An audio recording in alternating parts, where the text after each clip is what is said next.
asked him if he thinks that Rogers is wrong. Well, he didn't say no. What I want to hear from John Brennan before I agree to let his nomination go forward is that no, a CIA or the Department of Defense cannot kill someone in America without, any kind of judicial proceeding. Senator Wyden asked Brennan this in the committee hearing. He says, can you kill an American on American soil with a drone without a judicial hearing? And Brennan didn't answer the question. So we've asked it in writing. My understanding is Senator Wyden has asked this in writing, and we don't have an answer. So if you're not going to answer no, I think that means you're essentially telling us, yes, you believe that the president has the power to kill an American in America. That is appalling. I think even overseas that if there is someone who's not in the middle of firing a gun or a grenade launcher, that they really should be tried for treason if they're an American citizen.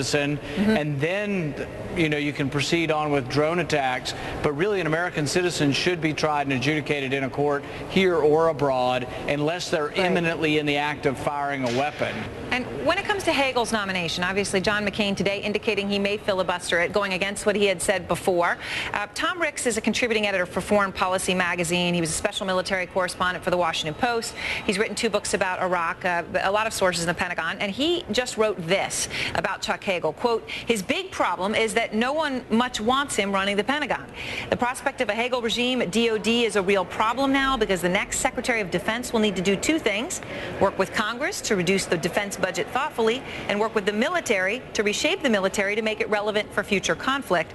At the moment, Hagel appears to lack the political capital to do the former and the intellectual appetite to do the latter. Those are very strong words.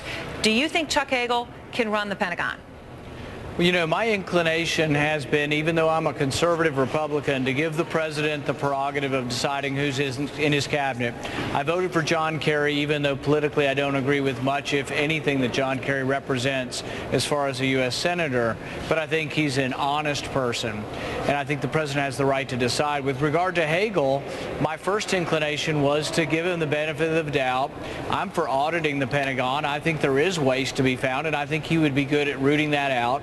I think he's a soldier. He served honorably. He was wounded in combat.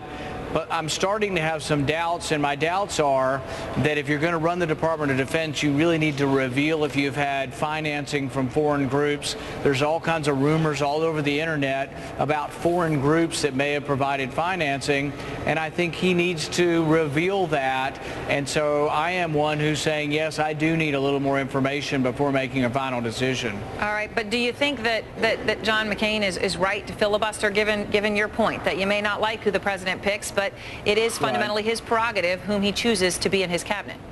Well, I think where we are with Hagel is the same place I am with Brennan. I want more information. If they're not going to give us the information, the only way to get the information is to threaten to hold them to a higher standard of 60 votes. So I think if people are not willing to give you information, for example, by Brennan not saying no, that he won't strike Americans in America, he's essentially saying yes, and that is very scary and worrisome to me, that you would strike Americans. Do you realize that we do signature strikes now? We don't even name the target of the people we kill with drones. If there's a line of traffic coming out of a camp and we think that camp is populated by people who don't like America, we bomb them. Well, is that a high enough standard for Americans maybe coming out of a city or an encampment somewhere in the U.S. where they're meeting and saying anti-government things? Are we going to have signature strikes in America? I mean, it opens Pandora's box once you say you may well kill Americans in America without any judicial trial, with politicians making the decision. That's very worrisome. Now, last night, of course, you issued the Tea Party response to the President's State of the Union address, and you took on Democrats, you also took on Republicans. But I have to ask you this, Senator, because last time around, in 2012, 4 of the 16 Senate candidates that were endorsed by the Tea Party, 4 actually won. Is the Tea Party losing steam?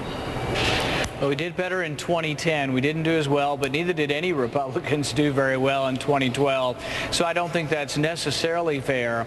I would say that there still is a movement, but I still think that the Tea Party gives energy mostly to the Republican Party, but it's also equal parts chastisement to anybody who promotes big government or deficits. So the Tea Party's not afraid to tell Republicans you need to spend less money also. All right. Well, thank you very much, Senator. Always appreciate your time. Thank you. Out front next, a 5-year-old boy held hostage in an underground bunker for 6 days. He's home now. In an interview, his mother reveals what her son experienced during the ordeal. Plus, what did NRA activist Ted Nugent say after attending the State of the Union address? Well, he told something to Out Front